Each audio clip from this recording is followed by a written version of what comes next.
Welcome, ladies and gentlemen. A very good afternoon. Thank you so much for being here. And it is an absolute pleasure for both of us to be here. And a very warm welcome to all the dignitaries and all the officials and all the attendees of the event. Ladies and gentlemen, we would like to begin with the recitation of Holy Quran. And to do the honors, I would like to call upon Qari Rafiuddin Sialvi Sahab. And we'd also like to mention that he's also won a Pride of Performance Award.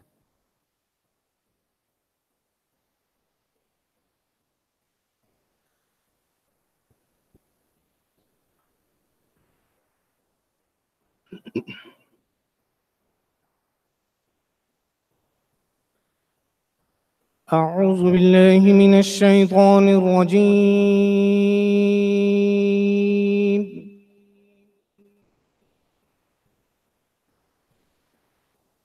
بسم الله الرحمن الرحيم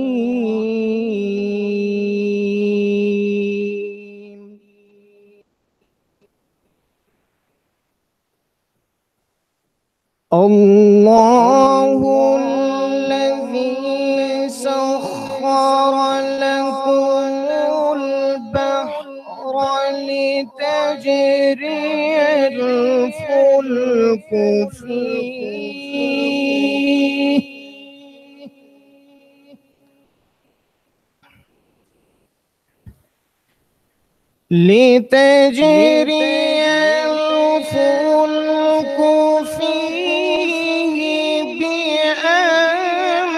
بأمره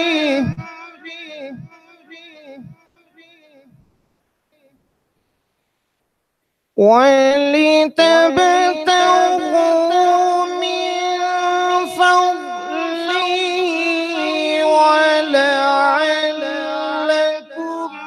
تشكرون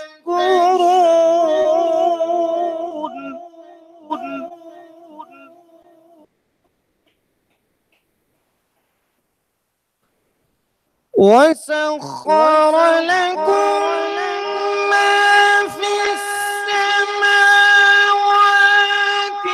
وما في الأرض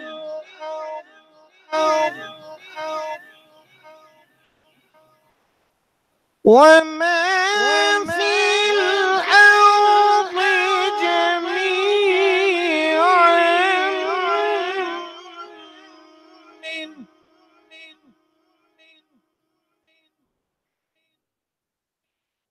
إن في ذلك لآيات لقوم يتفكرون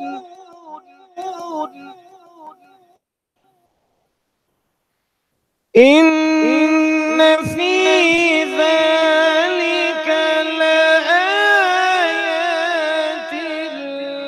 لقوم يتفكرون صدق الله العظيم.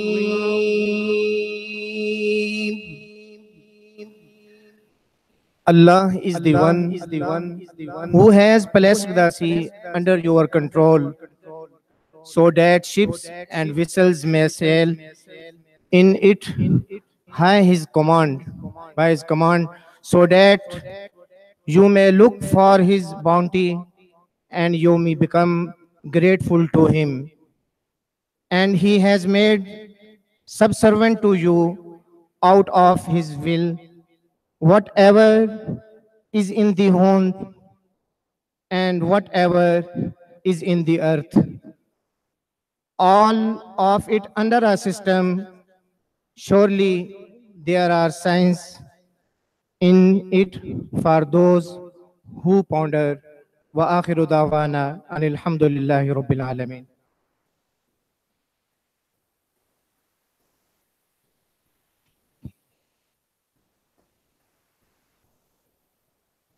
Jazakallah.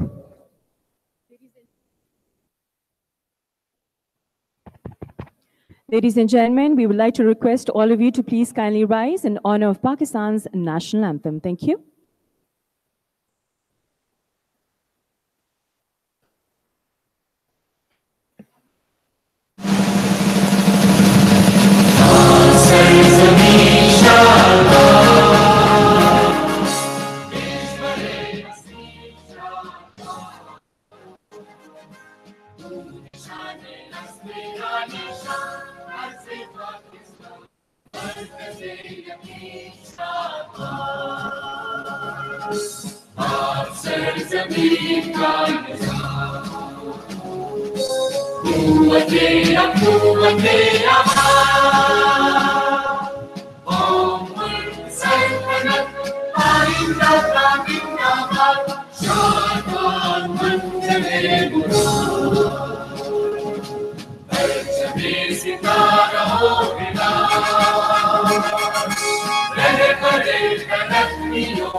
Please take your seats.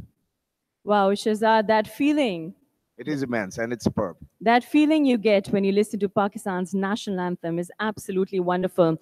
Now, before we begin, ladies and gentlemen, I think we also need to mention something very pertinent as well. Indeed. All of you are important. So please, ladies and gentlemen, a huge round of applause for all of you for being here today in support of this fantastic event. Thank you so much for being here today. Ladies and gentlemen, Punjab has been on the path to progress and prosperity for a while, and more so since the past 10 years, specifically due to a lot of lucrative initiatives taken up by PBIT. It is heartening to see the wonderful work being done by PBIT. Ladies and gentlemen, in the last 10 years, Punjab has made immense progress in every field and is on path to prosperity at high pace, where Punjab Board of Investment and Trade has been the face of Punjab for investments. And Punjab today is an evidence of being investment friendly. So dream big, dream Punjab. Absolutely. With that, ladies and gentlemen, we'd like to call on stage the chairman of PBIT, Dr. Junaid Yusuf. Big round of applause.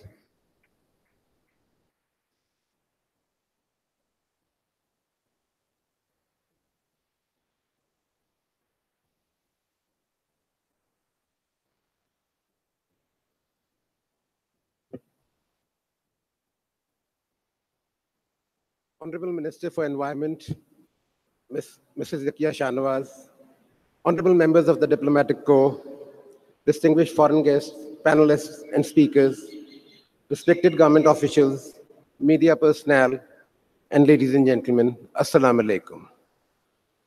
It gives me an immense pleasure to welcome you all to this august gathering. Punjab Board of Investment and Trade is the sole investment promotion agency of the province of Punjab. Since its inception in the year 2009, PBIT has been striving hard to make Punjab a very prosperous and uppermost province, and it has been responsible to promote exports, to induce investment, and to facilitate the businesses. Another feature of Punjab Board of Investment's work has been to interact and mingle with diplomats, not only who are based in Pakistan, but who are also working abroad in our missions. Ladies and gentlemen, although PBIT is a young organization, but it has many feathers to its cap. I won't recap them right now, because in the subsequent part of this ceremony, you will come across some of these. However, I can very proudly say that PBIT plays a very significant role in the economic development of the province. And it has not only played a vital role in facilitating new and existing businesses, but it also enables in creating a mutually beneficial business environment through proactive policy advocacy, both at provincial as well as at federal level. Ladies and gentlemen, Punjab is the most populous province of the country and has the largest economy in Pakistan. It contributes more than 60% of the GDP of Pakistan, and besides, Punjab's share in national economy is dominant in the agriculture and services sector. It is also the major manpower contributor, having a large number of professional and highly trained manpower. Punjab contributes 3/4 to annual food grain production in the country. The province produces everything from wheat, cotton, and rice to sugarcane, corn, oilseeds, pulses, vegetables, fruits, and etc. It produces some of the best mangoes and quinoas in the world, and the dairy, livestock, and poultry production is none other than the rest. The industrial landscape of Punjab is also very rich and diverse. Major manufacturing activities in this province include textile, leather, sports, surgical instruments, electrical appliances, cement, and ceramics. And over the last decade, we have also seen the emergence of a robust automotive manufacturing sector in the form of cars, rickshaws, and motorbikes, and this is increasing. Ladies and gentlemen, all this shows that Punjab has a diversified economy. We believe that private sector has an important role to play in the economic growth, and we are trying to support it in every situation and in every way by being an extended arm of the private sector. I can very proudly say that private sector representatives of Pakistan in general and business community of Punjab in particular are contributing in the economic development of the country, but we are still way short of our final goal, which is the development of our motherland into a developed country in the Committee of Nations. I once again thank all of my distinguished guests for their participation today. I hope together we will all be able to lay a solid foundation for Punjab to become a preferred investment destination in the region, especially in the wake of opportunities which are available due to CPAC. Ladies and gentlemen, I'm looking forward to your active participation in the proceedings of this conference and for your valued support to investment and trade prospects in Punjab. And I once again thank you for being here. Thank you.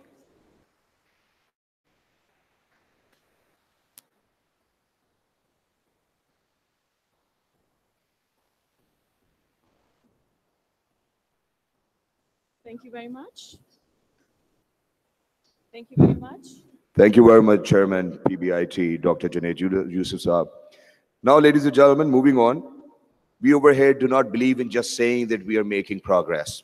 We want to showcase and we want to share documentaries with you. So the first documentary we are going to share with you, which is actually going to showcase the progress being made by Sika in the last decade in Punjab.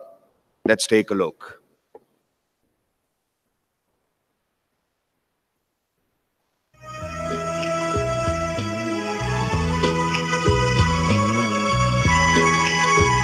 Infrastructure is backbone of any economy. This is why Punjab government, under the vigorous leadership of Chief Minister Punjab, Mohammad Shehbaz Sharif, has placed immense emphasis on infrastructure, constructions, and industry. With great infrastructure solutions, Sika Pakistan introducing a leading global brand, which is a household name in the field of exceptional chemicals for construction and industry. For any investor who is thinking to make an investment in any country, the most important part is to safeguard the investment. When Sika contacted PIBIT, the confidence which we received from the government of Punjab through PIBIT was the investment is very secure. And PIBIT helped us in inquiring the land and the legal transaction which happened between Sika and Southern Industrial State. PIBIT played a very vital role. The second phase is when the drawings and all the approvals which are required to set up this kind of facility is from the government. That is also one area where, with the help of PIBIT and Sundar, we were able to get everything well on time, and this helped us in delivering this project well on time. Sika is a brand known globally for its knowledge, experience, and innovation in construction and industry, enabling clients to benefit from a vast range of building and infrastructure solutions and systems. We at the Punjab Board of Investment and Trade pride ourselves in facilitating investors and ensuring that we help investors settle in Punjab through an absolutely smooth process. And in this investment, the investment by Sika in Punjab would also go a long way in enhancing the economic cooperation between Switzerland and Pakistan, and particularly Punjab. And it gives me great pleasure to welcome them to Punjab. And we want to assure all of our local and international investors that Punjab Board of Investment and Trade would work day and night to ensure that your experience of investing in Punjab is an experience that's absolutely smooth and absolutely memorable for you.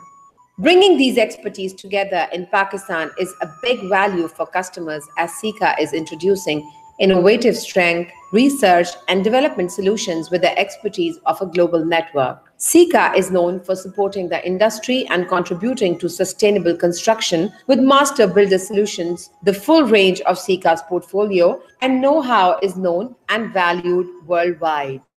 I have mainly seen one example. It was with Sika. They are in the field of chemicals in the sector of the construction sector.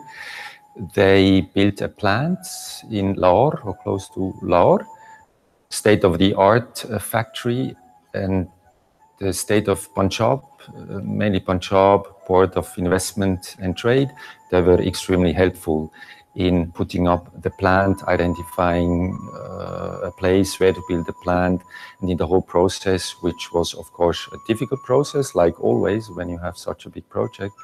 But Punjab, as Punjab, and the Board of Investment and Trade both were extremely helpful. Investing in Punjab, it's quite fascinating and very facilitating to us. Actually, the geological location of Punjab is very critical in Pakistan. While sitting in Punjab, you can penetrate all around the Pakistan. And that is the forcing factor to us to invest in Punjab. And when we roll out the entire country and we sort it out that the infrastructure of Punjab is one of the most developed one in Pakistan. This is the most fascinating and urging factor for us to invest in Punjab. Sika developed its brand by introducing durable and trustworthy solutions to your construction needs. With the start of its operation in Pakistan, we finally can see all benefits under one global roof, enabling consumers to complete their construction work faster and easier with durability. Sika undoubtedly has one of the most enhanced resolution portfolio in construction chemical industry with a competence to deal with almost any challenge.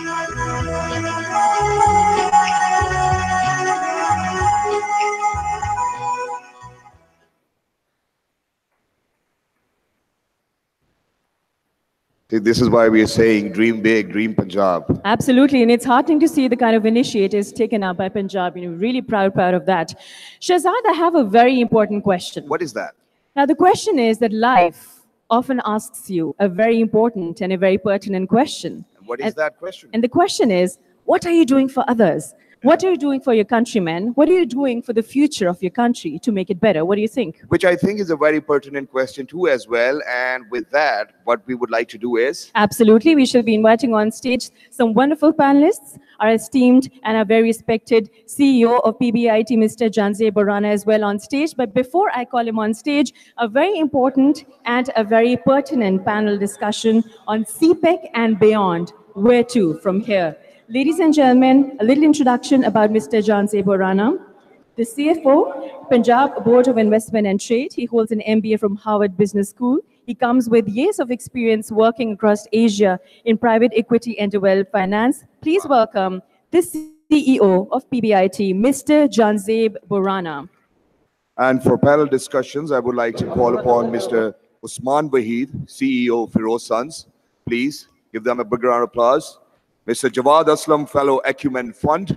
Absolutely. And with that, we'd also like to call on stage Dr. Salman, the CEO of Softtech. And also, last but not the least, as I say, Mariam El Bacha, the CEO of Cinepax Cinemas on stage. We welcome you. I think we leave the stage to the wonderful ladies and gentlemen. To the moderator, the CEO of PBIT, Mr. Janze Borana. Thank you.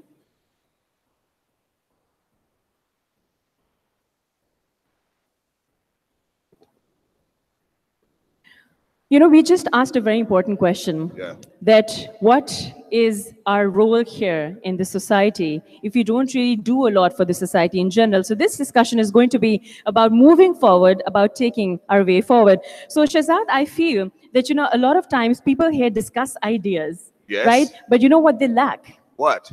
The execution and the implementation. Well, I think that this the reason why we've gathered over here is the evidence of Punjab progressing in a way where no other can actually compete, and we are a witness to that as well. And I think for any economy, for any country, it is very pivotal and important to share and spread the knowledge too as well at the same time, so that everybody can take benefit out of it. Absolutely. And there are so many sectors to take a look at it as well. You have the development sector, you have the media sector, you have the civil society. And when it comes to the tagline that you get to see over here, which is dream big, dream Punjab. No dream is small. Every dream is big. And if you dream it, then you can achieve it. All you have to do is take the first step and take the initiative. Now let's, give it up to the moderator, the CEO of PBIT, Mr. Janze Burana. Over to you, sir.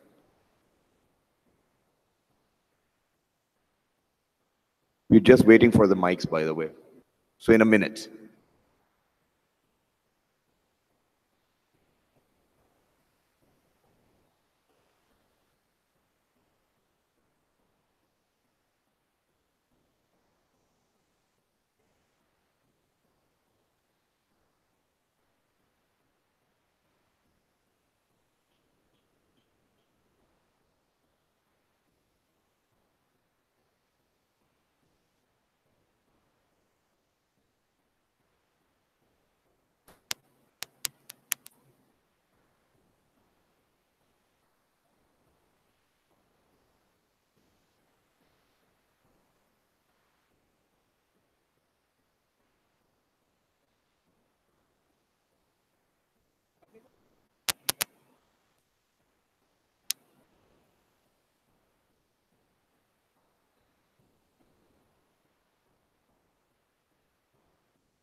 Hello? Yes, you can hear me. Salam alaikum. No. I'm not sure. Can you hear me? Yes. Hello. Hello, hello. Put this closer. Can you hear me now? Yeah.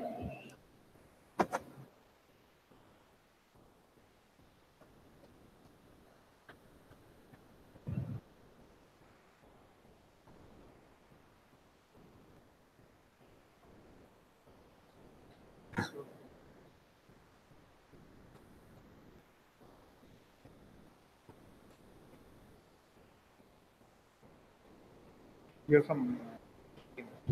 Yeah. We have a joint venture with an Argentinian. Bago. Bago. Yeah. I hope it's working. Rodolfo. Yes. Yes, he was doing well. Ricardo. Rodolfo.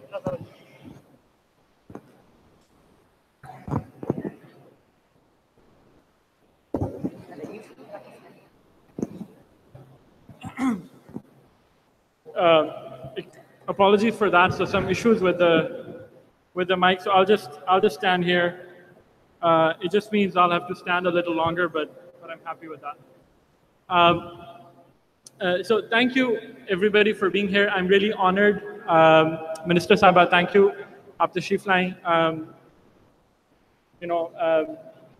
foreign diplomats, foreign guests, CEOs of local companies, all the guests. I really want to thank you from the bottom of my heart for being here.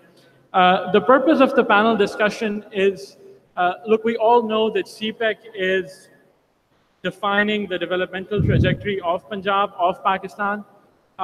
So we wanted, the purpose of the panel, short, brief panel discussion, was to see how do we take this conversation further, right? And how do we, therefore the title of panel is CPEC and beyond, because we want to look at how do we take this conversation further.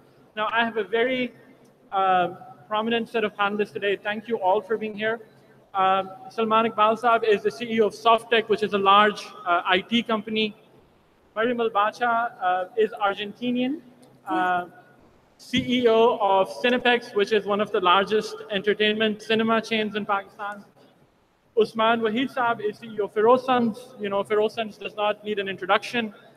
Jawad Aslam is CEO of Ansar Management Company, which has come up with a phenomenal model for affordable housing. So we have 4 very special panelists. So I would, without further ado, I would start right away. Mariam, I think I'll start with you. Me? Yeah, Okay. because your microphone worked first, so you'll start with you. No problem. So I'll just start with a general question on, you've moved into Punjab 2 months ago. Yes. How is your experience, and you're managing a very interesting company in a very interesting sector. How is your experience of living in Punjab, living in Lahore, and working in Punjab? It's very entertaining. I want a detailed answer, because I'll run out of questions. Look, I think it's a matter of, I have lived in different countries for the last 15 years.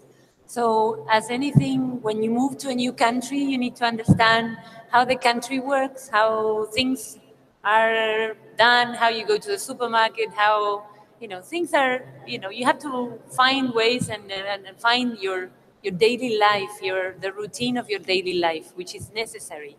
But I've always been very lucky to move country to country, but always in the same, working in the same field, which is always working in cinemas. So cinemas for me is my cable connection to Earth, because it makes me, there's things that I know that I need to do, that I need to get on with, and we need to start working in the way that our cinema work. There are things that they need to happen on a day-to-day basis, and we need to just get on with it and start implementing. What I find that in Pakistan, what I love about being in Pakistan and discovering Pakistan, because clearly, as we were talking just now, Pakistan has this really bad image outside of Pakistan, and therefore people have no idea what they're missing out. They don't have any clue. So what I love about Pakistan is that I find this country with all the funny stories, amazing stories, crazy stories, extremely enriching country, and with a huge history, with a lot of amazing legacy that we need to start building on. And particularly in my field, in the cinema industry, how important it is to have a healthy Pakistani cinema industry that can actually bring people to the cinemas and be proud of the Pakistani content.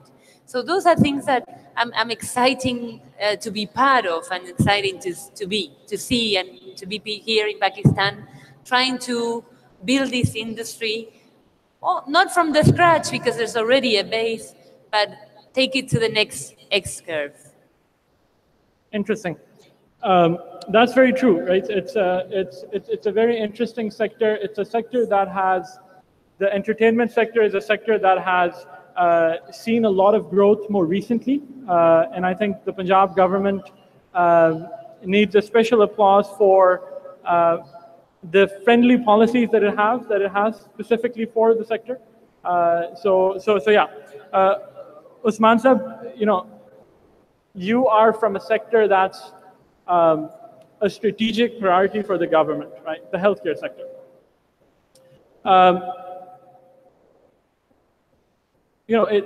What has your experience been like working in the sector, working with the government, playing your role? I know you partner with international brands like GE. What's your experience been like working in this space in Punjab? Well, historically, we have been based outside Punjab, and it's only in 2007 that we moved our headquarters to the Punjab. We set up I was just telling Mariam from her country, actually, we have a joint venture with Argentina. that was established in this, adjacent to the Sundar estate to make biotech drugs for cancer and hepatitis C. As our company, our focus has always been to look at really the large unmet needs in Pakistan and see where we can play a role in trying to address them. So hepatitis C, for example, is a disease that affects more than 10 million Pakistanis. It has an impact on human health, but also on development, on the state of the economy. It normally affects people who are at their most productive peak. Most of the patients suffering from hepatitis are in their 40s. So that's their peak productive sort of phase in life. They're the breadwinners of their families. And until we set up this investment, the entire dependency was on imported biological medicines. After the investment, the cost of hepatitis C treatment came down by about 60%. A lot of patients were able to benefit. And the fact that Punjab represents well over 50% of the entire country's population makes it also a very strategic market to be based in. So we've had a very positive working relationship with the government of Punjab, with the hospitals in Punjab, with the ministries of health. And I don't think it would be an exaggeration. I don't think it would be an exaggeration to say that the infrastructure here is world class. So as an industrial investor, it's been actually a pleasure to work in the Punjab. Interesting.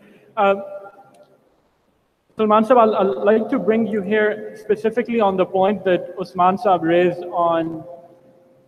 So Usman Saab was speaking about hepatitis C, right, as one particular, say, challenge, right? As one of, your experience, you coming from the digital space, from the IT space. What's the role that digital could play? What's the role that IT could play, especially around big data, especially around data analytics, in helping us better tackle those challenges? Yeah, so able to hear me? I'm not sure if guys, yeah, okay. So dream big, dream Punjab. I would say think big, think data. So data is basically the new oil. So if you just sort of look around, it seems that the kind of impact that data is having on our life is immense. So as oil had a very transformative, disruptive the way it changed our life, similarly data is also changing our life. So the important thing here is that are we getting the right data or not? Because all the decisions that we need to make should not be based on our experience, instinct, yes. That plays a certain role, but we really need to focus on true data. The veracity, the truthfulness of data is the most important aspect today. So I doubt if any investor is going to invest unless he sees those data points. So we have to attach great value to collecting correct data. So once we can get into that exercise, then we can create information out of it, then we can extract facts out of it, then we can extract knowledge out of it. So then we can actually start to make the right decisions. So I really want to know if there is a huge data gap that exists or if it doesn't exist in a certain field. To me, there is immense data gap that exists. So we base our decisions more on our personal experiences. So we see certain value over a period of time, but then the actually valuable data is much more than what we see. So there is a certain knowledge gap. Based on that, our decisions are obviously not that true. There is certain level of failure that we might encounter because we are not seeing the right data there.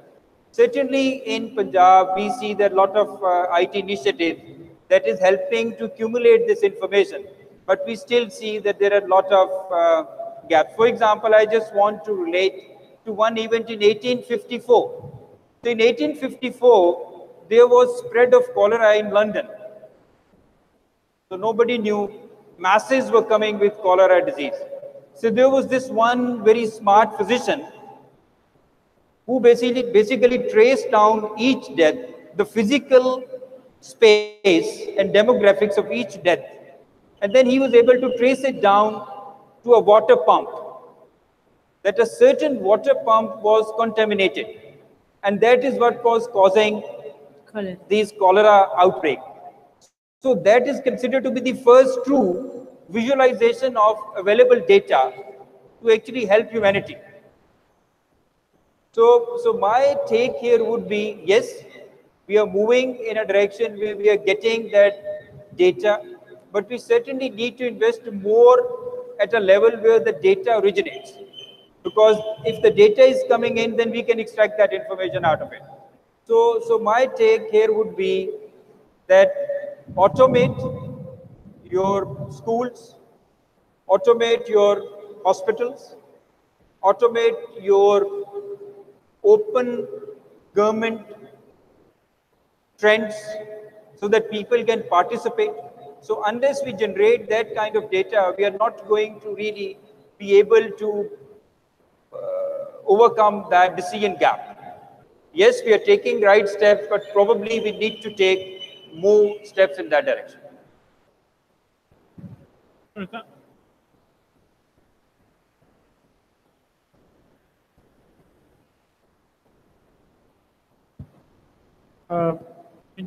Yeah, okay.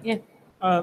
Thank you for that, because that's a really, you know, the importance of data as we move forward in our developmental journey cannot be, I completely agree with you, cannot be emphasized more, because, you know, any sector that we pick up, you know, whether it be retail industry, entertainment industry, data is the backbone of making more intelligent, data-driven decisions, right?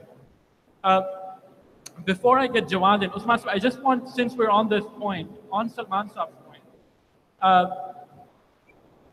how big of a gap do you see in the healthcare space specifically, where data could start playing a role? So, to me? Usman, if you could just build on that point, right? Again, I think in this space, Punjab has really been an exception, because there's been a digital revolution within the government also. And if you look at the healthcare sector, it's not just the large teaching hospitals, but the primary and secondary health department has gone across all the way down to the BHU level, where all treatment centers are now digitally connected. And if you go to their offices on Birdwood Road, you'll see a large command and control room with multiple television screens. And you get live data on patients, number of patients being diagnosed, number of patients of treatment, number of patients who have missed a dose. You'd mentioned GE at the opening. We're doing another project with GE Healthcare, which is on ultrasound. And that's a very interesting project because, again, it's a very large unmet need. Pakistan has one of the highest maternal mortality rates in the world and the highest infant mortality rate in the world. We lose a lot of mothers and babies during childbirth, and most of these deaths are preventable. So with GE Healthcare and the government of Punjab, we are delivering these portable ultrasound machines that are specifically for use by primary healthcare workers, which means midwives, lady health visitors. And these machines are connected via Bluetooth to tertiary care centers. So whenever in a village in a remote part of Punjab, a lady health visitor is able to diagnose the complication, that message is immediately sent to the nearest tertiary care center, the ambulance is called, and the patient is delivered. And if all these elements are able to come together, we're in a pilot phase right now, it can end up saving a lot of lives. So, you know, here also there's been a revolution where I say, we work across Pakistan, but there is a difference here that I think other provinces will hopefully catch up also. Jawad, you work in a sector that's, you know, the affordable housing sector is the sector that's a challenge that a lot of emerging economies are continuously facing. With the population bulge, you know, that a lot of developing countries are going through, the affordable housing is a big challenge up there. What's the solution? I know I've asked you the most difficult question from the panelists, but what's the solution? So, what I've been working in the housing sector for the last 10 years. And one of the things that we've come to realize is that this is one of the greatest potentials in the market, especially in Punjab.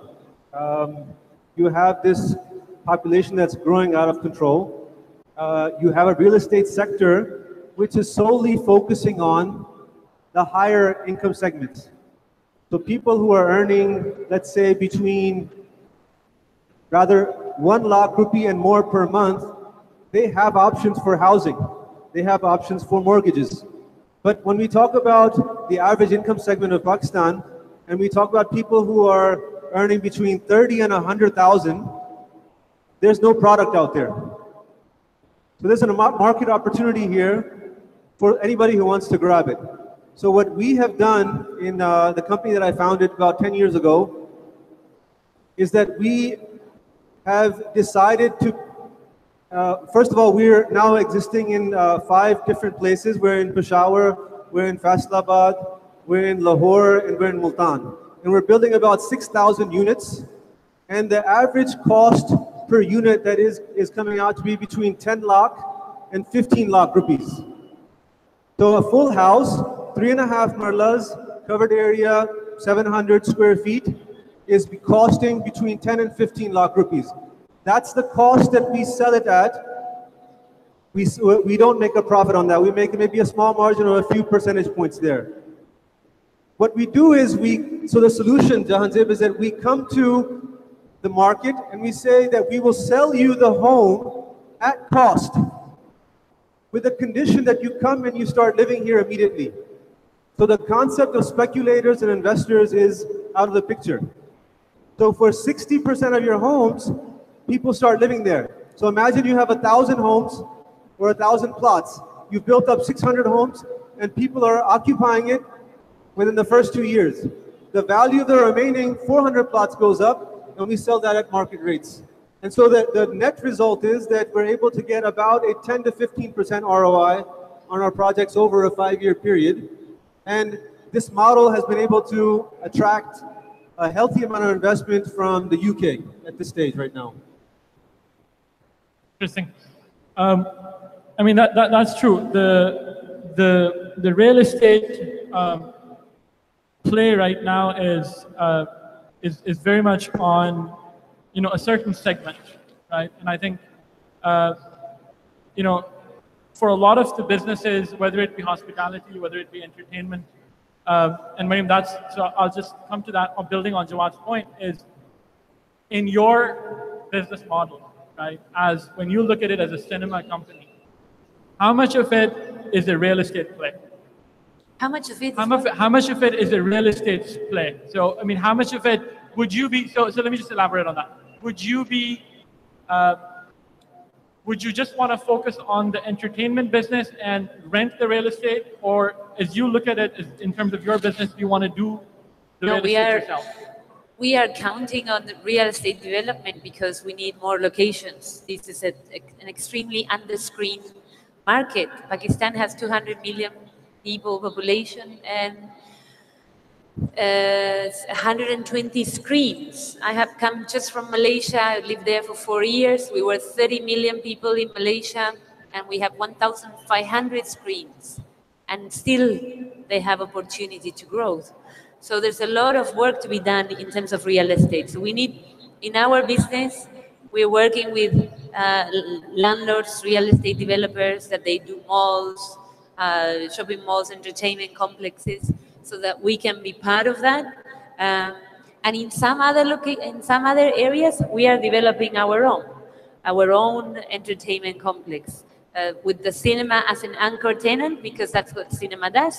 Brings people in on a constant flow according to the movies that come into play, and with so on the top floor cinemas, and on the bottom floor food court, retail, nice restaurants, an area for kids and parents to to get their kids out of their home and being able to entertain themselves, get their kids out of the TV and do some exercise, a healthy environment.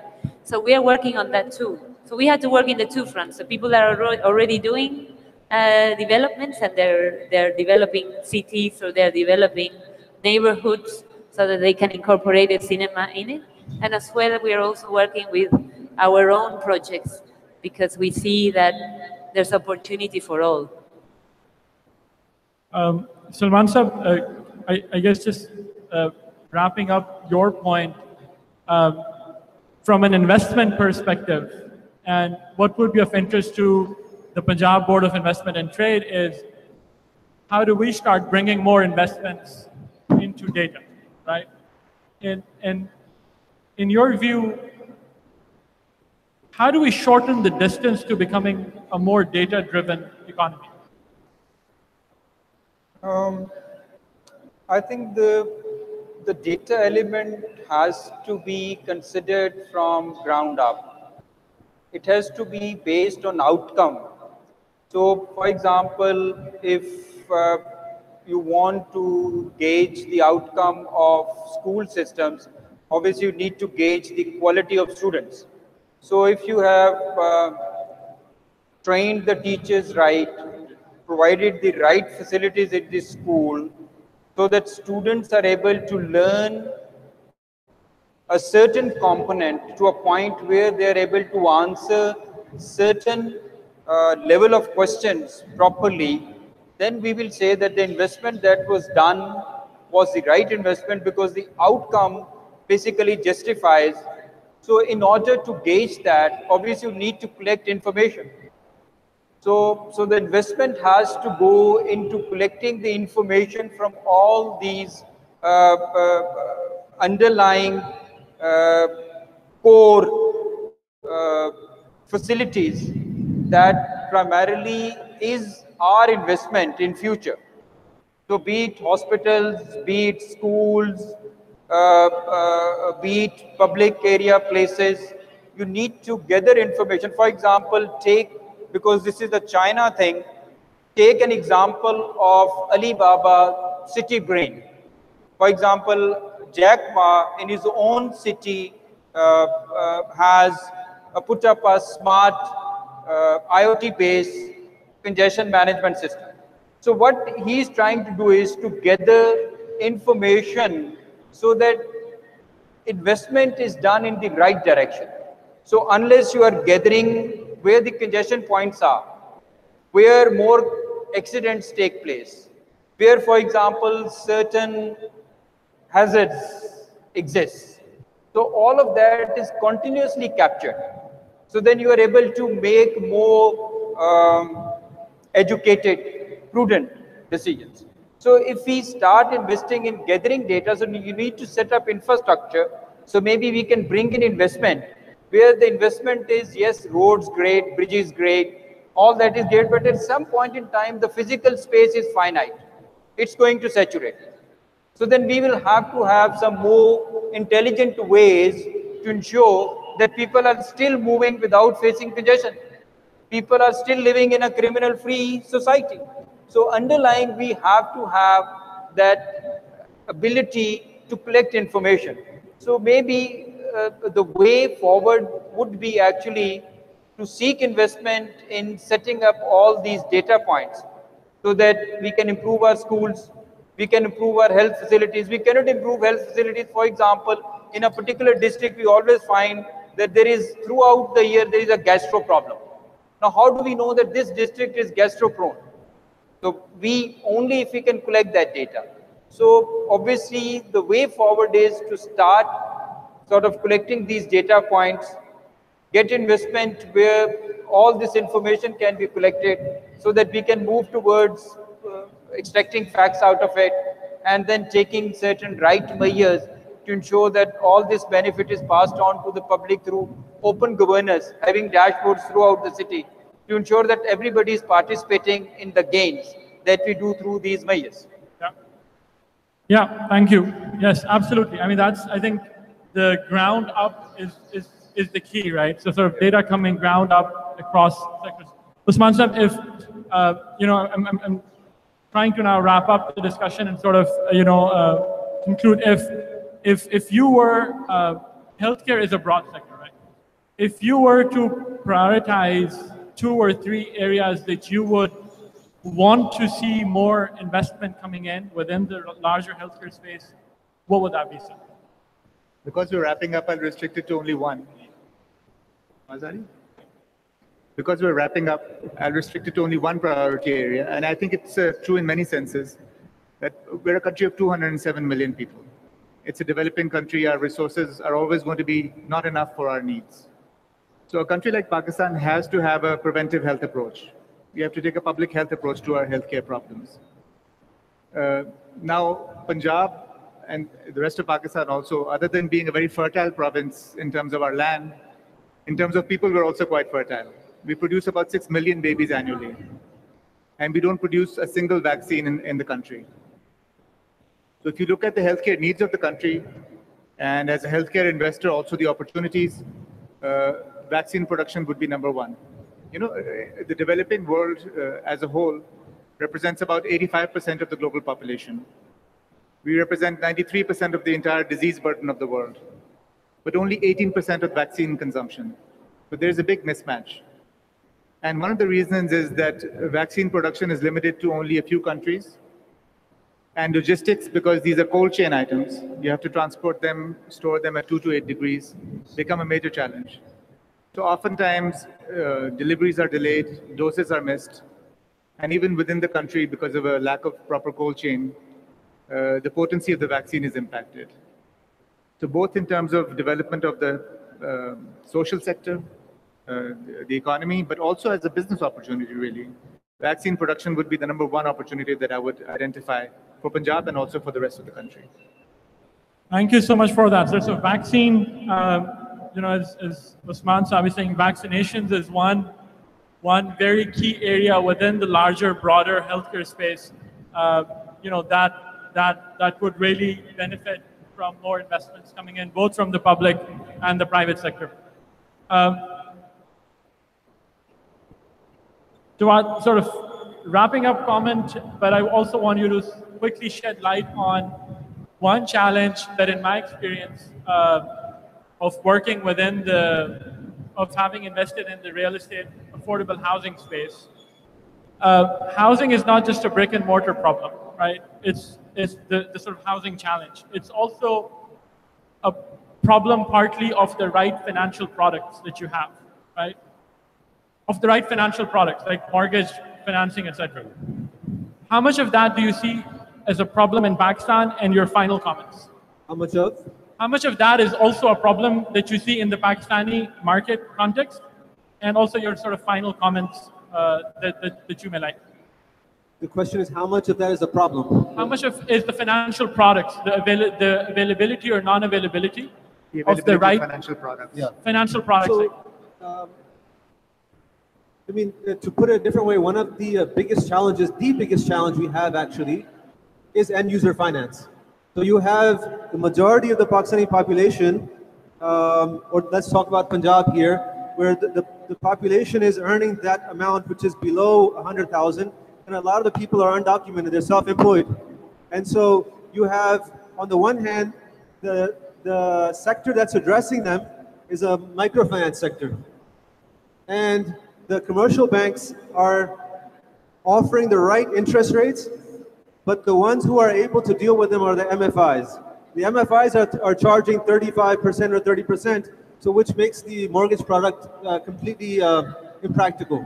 So right now, what we're trying to do is work with the mortgage banks and actually establish what the studies are saying is that the most bankable income segment is the one that we're targeting. People are earning between 30 and 50,000 rupees. They are more bankable, according to the data, than the people who are earning maybe what people in this room are earning, actually. And the challenge is to actually prove it on ground. So what we're seeing is that if you are you able to give a house to a person earning 30, 40,000 rupees, they will do whatever it takes to hold on to that house. And so what we have done in the past year is build up that data. And we've had about 98% recovery rates for our projects for mortgage clients that we have there. So we're working towards it. And I think more and more banks are coming. The regulation policy from State Bank is also becoming more friendly and encouraging the banks to come towards the sector. And we're finding people ready to start having the conversation now. Thank you. Mariam, final closing remarks. What would be your message to potential foreign investors who look at the media, have certain perceptions about the country, about the province? Now that you've been here 2 months and therefore already a Pakistani, what would be your sort of message for the investors? I think that the biggest perception is the one that we need to take out, which is that this is a dangerous country, and that is a number one barrier. That anyone that, even though people can be extremely educated all around the world, and they understand concepts of media and propaganda and how sometimes media works, we still have that image in our back of Pakistan being a dangerous country. And that is what I found, that after I came here, before moving to Pakistan, I came here 4 times before, since 2016. And that is the thing that amazed me since day one, and that it took just the one trip for me to stop being scared about being in Pakistan. My family did an intervention when I started coming to Pakistan. They were like, no, and I had to inform them and explain to them that it was okay, that it's a safe country, that you can see every single problematic of a 200 million people country. You can see every single problematic that you'd see in the US, in Argentina, in Malaysia. You can see every single problematic. We're not escaping to that. But because there's so much to do, there's so much potential, that it's an amazing country to be in right now. That's what I see. So for us in the cinema business, I see this as one of the biggest opportunities that I have been given. Yes, it's difficult. Yes, there's cultural barriers. There's a perception of cinema, for example, that is haram, and therefore the old cinema used to be only for men, and now it's a family entertainment. So how can we go from telling the story of you used to be a haram cinema and now it's a family cinema? So there's a challenge. That is a challenge, but that is a beautiful challenge to have. Growing an industry from 127 cinemas to 1,000 cinemas maybe one day. It's an amazing challenge to have. I like those challenges. If I wanted to stay comfortable in a country, I would have stayed in Malaysia. That was very comfortable. But it energizes you. Having these type of challenges are energizing. And I learn more than I can ever give back to Pakistan. I'm learning more than I can ever give back. So it's a win situation. It's a win solution for me. It's a win solution for Pakistan, because we are trying to provide entertainment, healthy entertainment that is not available right now. And that's the idea. That's the aim. Mariam, thank you so much. I would request a big round of applause for the distinguished panelists. Salman Saab, Mariam, Usman Saab, Rawaz Saab, thank you so much for your time. Thank you so much for your precious comments. I think the key takeaway, if I could just very quickly summarize, we need to start getting more investments into data and start becoming more data-driven, because that data can start to have valuable lessons for public policy, whether it be healthcare, whether it be education, whether it be other sectors. And healthcare is one of the key sectors. It's a strategic sector for the government of Punjab. The government has done phenomenal work in it, especially with our Turkish brothers. We've done amazing work within the healthcare space. Housing is a big challenge that we need to address through innovative private sector driven models like the one that you're working on. And the most important sector, the happiest of them, entertainment, is a sector that's set to grow with a population of over 200 million people. It's a sector that still has a lot of room for growth. So wish you all the best for that good challenge. And thank you so much. Thank you.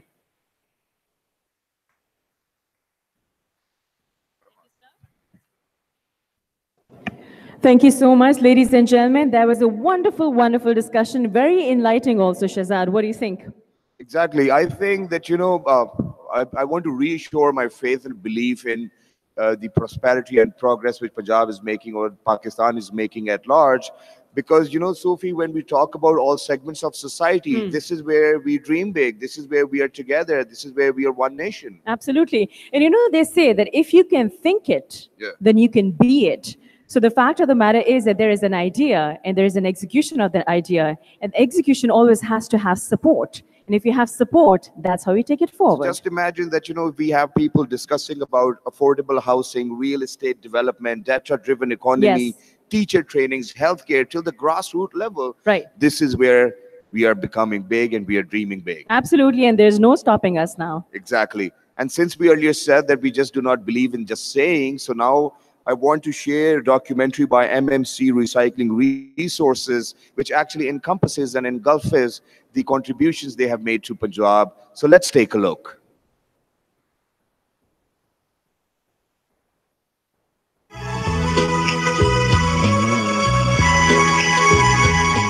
Hazardous substances contaminate groundwater, poison the soil, plants, and everything alive. Negligence and carelessness towards the environmental pollution causes double damage to the society. As Winston Churchill once said, that responsibility is the price of greatness. J.S. Chungzing is recycling hazardous lead batteries with great responsibility from last many decades. Lead batteries recycling is carried out by production lines where the highest electrolyte vapor contaminants from the cutting process enter the plastic contaminant collection enclosure, where it is removed through the ductwork at the top of the cover by the means of light fraction inducted draft fan and then filtered through which clean air is discharged into the atmosphere. J.S. Chungzing has now joined hands with Mr. Baba Wahid Malik and MIJ International to establish a state-of-the-art, contemporary, used lead-acid batteries recycling plant of Asia in Faisalabad Industrial Estate. I started my career in 1995, and mostly our business is exporting the goods to the other countries. And some our customer came to Pakistan, and always they are claiming the infrastructure is not good. If we are comparing with the other part of the world, it's not looking a good, cool and quiet. So now the people came, and the last 4 or 5 years, they are really shocked and they are surprised, and they are feeling place is the good and infrastructure is the good, and they are looking the pace of the Punjab development. So it's more attractive to the peoples. They want to invest in Pakistan. So as I know, the Punjab government and the FADMIC and the Board of Investment of Punjab, they are more cooperative. Whenever, wherever we need the support from them, they are standing with us.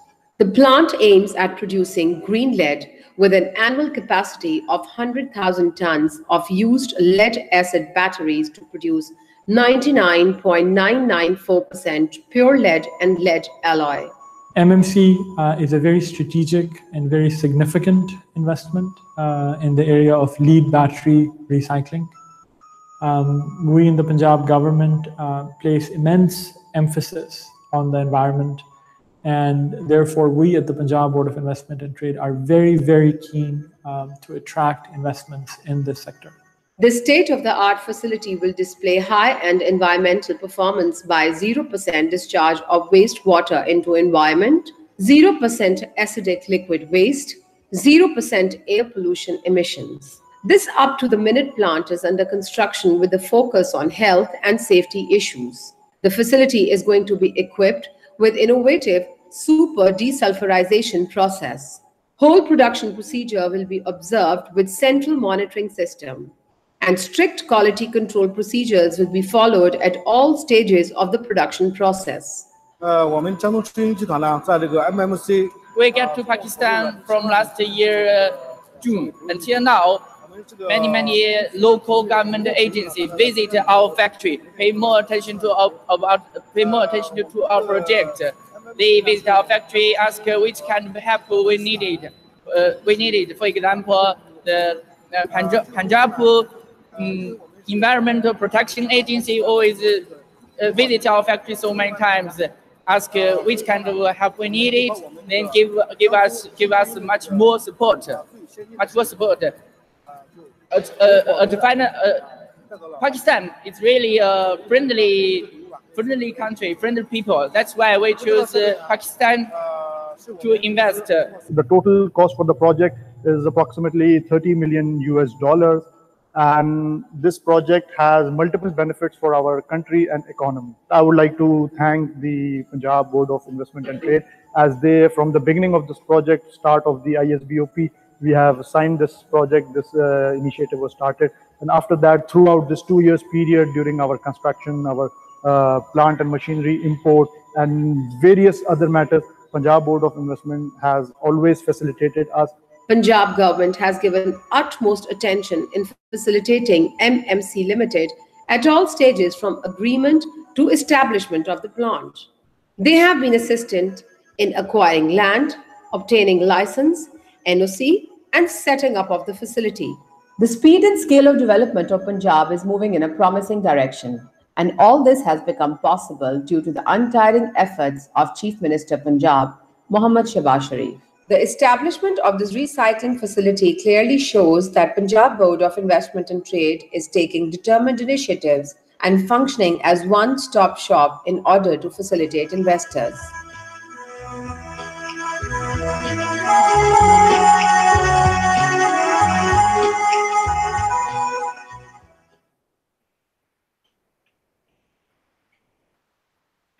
Definitely deserves a huge round of applause. And I was actually just thinking that if we talk about making a difference in the society or making a difference in your country or in your life for that matter, it requires a lot of hard work and dedication. And change never comes overnight, because you really have to work hard. You really have to put in all the effort so that your kids in the future might be able to benefit from it. Your thoughts, Shehzad? And I think the only thing which is permanent is change as well, but in the right direction, change is always accepted and should be accepted as well. Absolutely. But now, Sufi, to be honest, there's one more thing which I would say, and that is that, when you're a progressing nation and a progressing province, which we're talking about today, you need partners who understand your capacities and you understand their capabilities as well.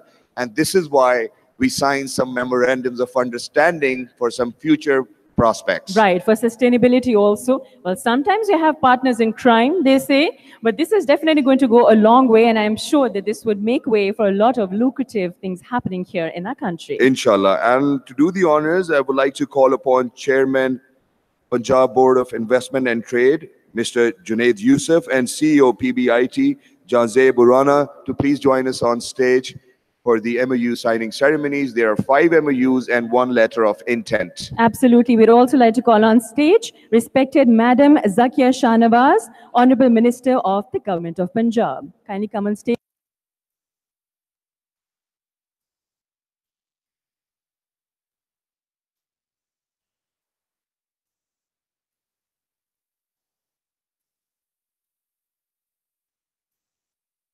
Intent. PBIT and Hayat Kimia Pakistan Private Limited, through its Chief Operating Officer, Mr. Mehmood Erdem Tumanigulari, $50 million US investment.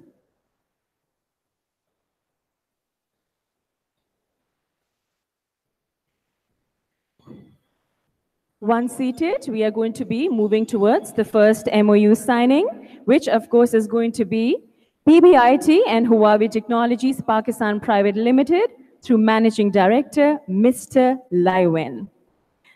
Ladies and gentlemen, it's a very important milestone and definitely deserves a huge round of applause.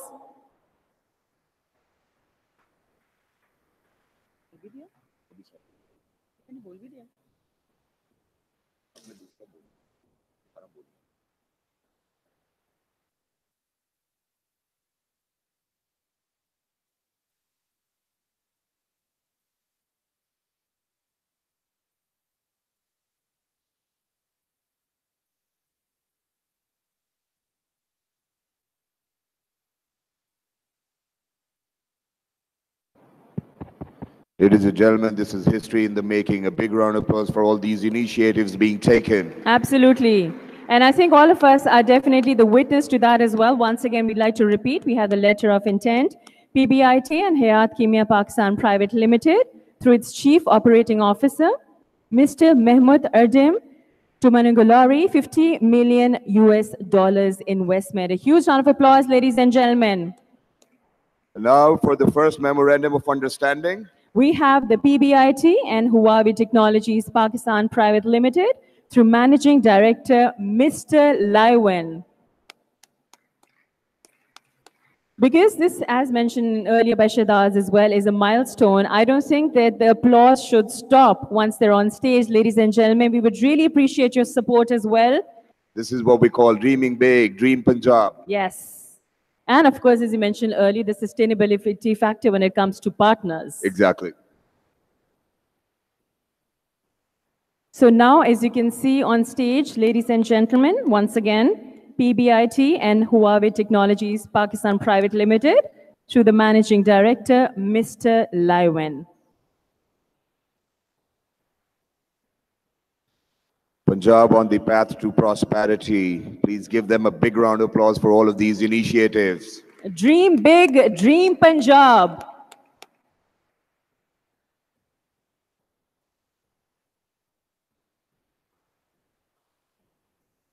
This is, of course, a beautiful and long-lasting partnership. Ladies and gentlemen, for the second memorandum of understanding in between PBIT and Hague, Turkey, Pakistan Business Council, through its chairman, Mr. Atilla Demir Yerlikaya.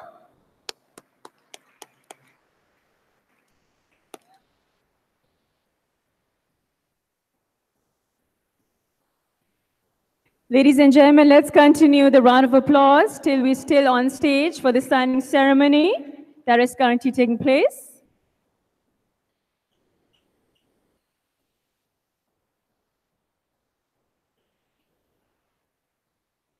Shahzad, I feel very proud to be standing here. Honestly, even I do. And, you know, to be able to witness history in making, because this is the road to success. Dream big, they say, dream Punjab. This is the road to prosperity.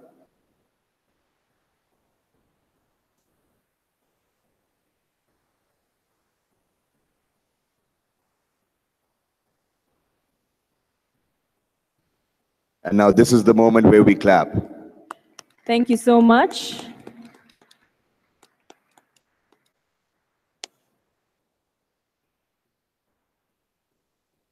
Now, ladies and gentlemen, for the third memorandum of understanding in between PBIT and National Textiles University, Faisalabad, through its president, Dr. Tanveer Hussain.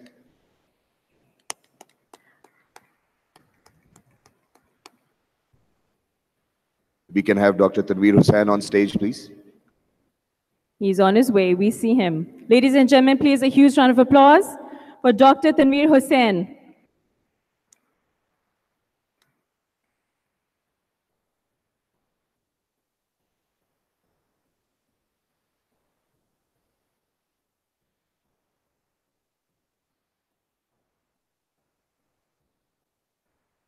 And I feel proud when our domestic institutes actually come to a point where we actually have to sign a memorandum of understanding for the prosperity of the province. Yes.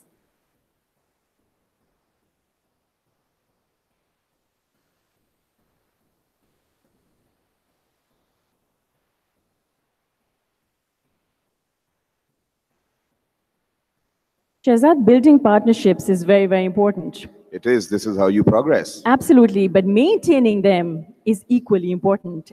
And this is something that we are stressing on today as well at the event today. I think this is where we're good at. Thank you so much. Once again, the moment where we congratulate them.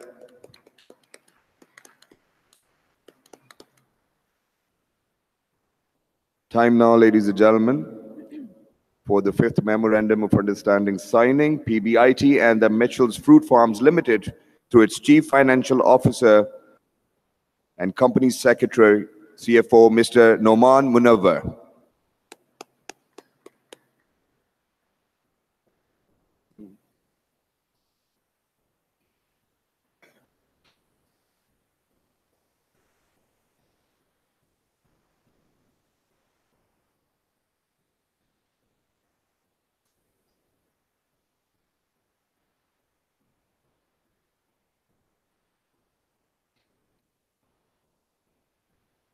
You know, Shehzad, when often you get to see in the media sector, you have a lot of movies, a lot of documentaries in which, you know, people always tell you that in life there are two paths.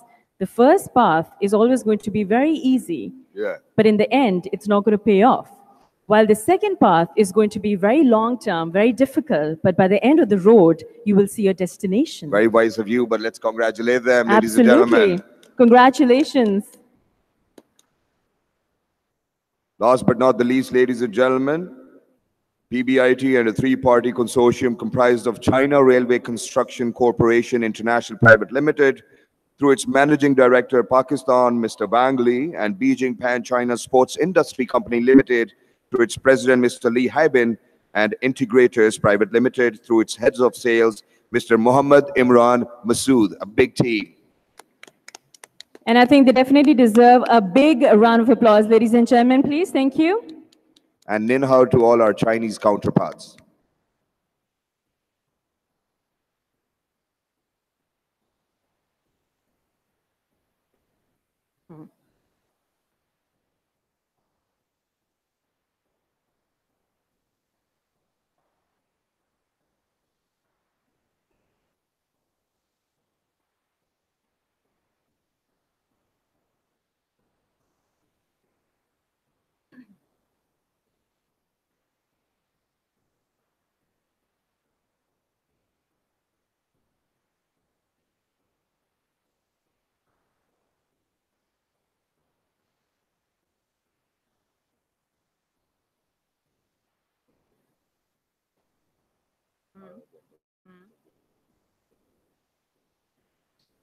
Did you mention that?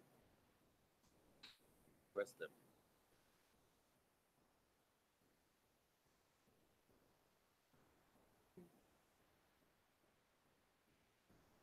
Once again, ladies and gentlemen, a moment to cherish. And we are witness to a beautiful, beautiful, long-lasting partnership, as we were mentioning before as well. The Dream Big, a Dream Punjab, history in making.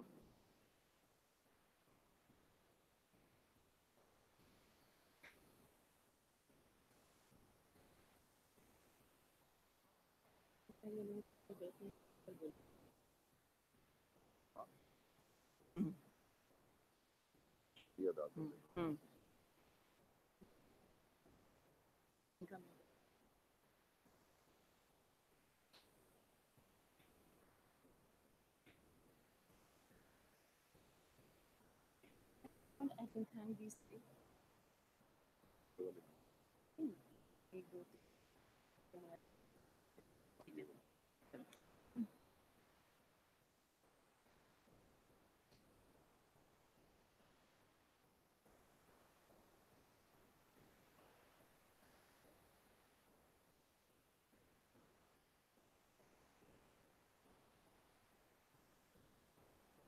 Once again, ladies and gentlemen, this is a proud moment, and I think that we are done with the official signing as well.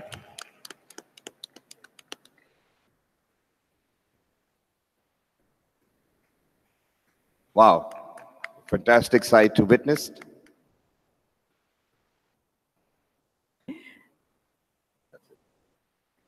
All right, we'd like to thank. We would like to thank Chairman PBIT, Mr. Junaid Yusuf, CEO PBIT, Jazeb Burana. We'd also like to thank the respected Madam Zakia Shahnawaz, the Honorable Minister of the Government of Punjab. Thank you so much. And now, ladies and gentlemen, we are going to take a 2-minute break as our guest of honor is arriving. He'll be here shortly. So as soon as he's here, we'll begin again. Thank you.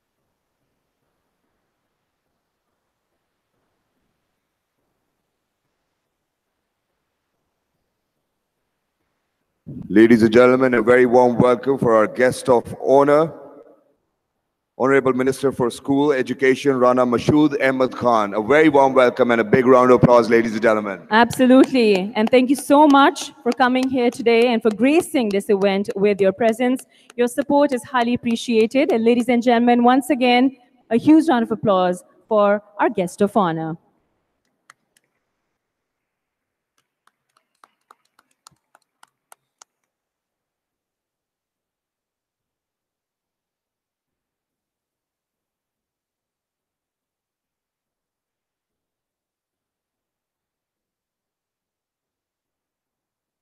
We are very lucky that we have two guests of honor today.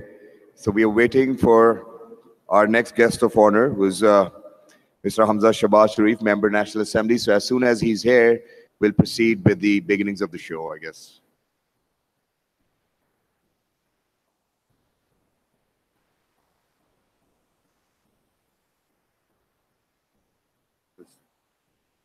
Ladies and gentlemen, we can now see the Honorable Minister for School Education, Punjab, Rana Mashood Ahmed Khan. Once again, a huge round of applause for our guest of honor. Thank you very much, sir, for gracing the event today.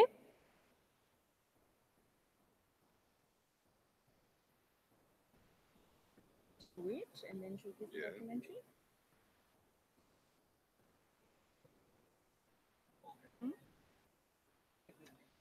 So meanwhile, our next guest of honor is arriving. We will move on. Absolutely. And up next, ladies and gentlemen, we have a testimonial documentary. It is going to be Ashmore Group, PABC.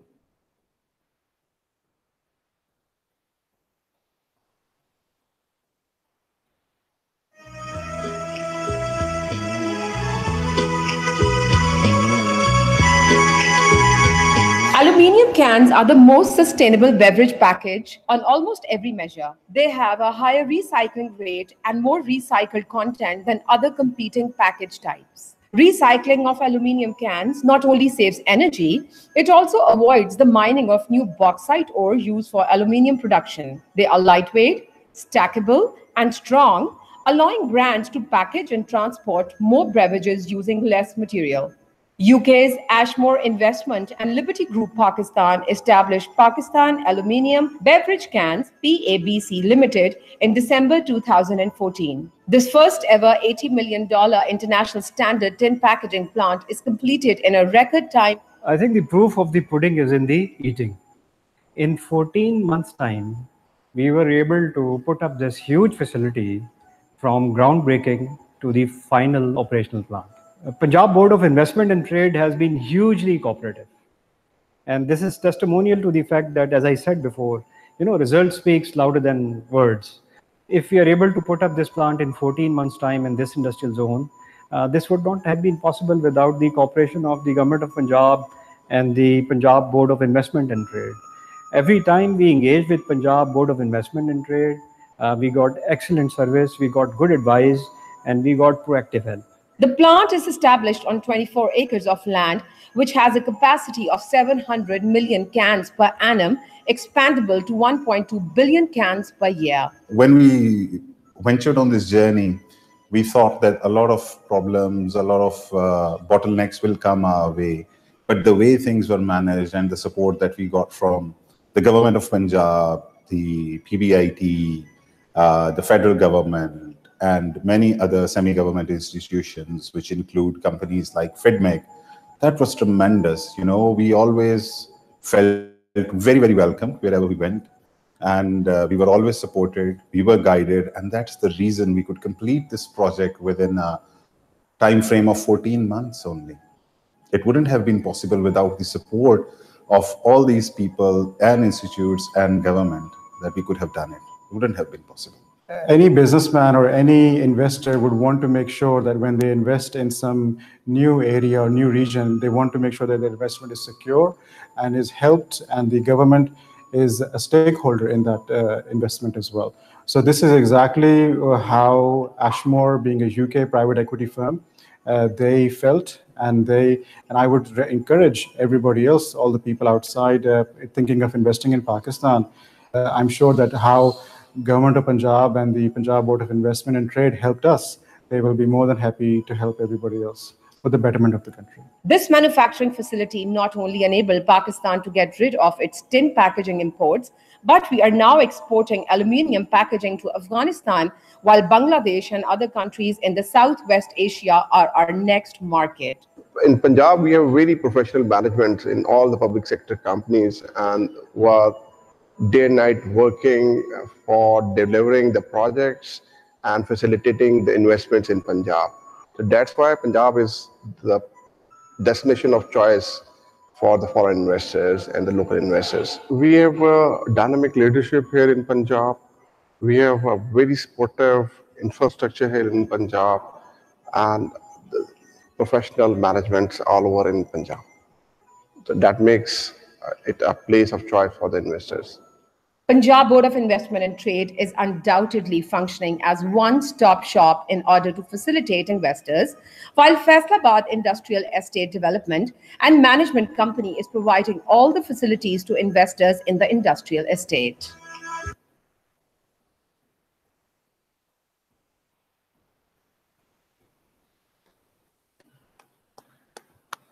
We keep on forgetting, right? You know, every time I watch a documentary, every time I see a video presentation, it just makes my heart feel very happy, Shehzad. But at this point of time, just like we do it on television, ladies and gentlemen, we would like to welcome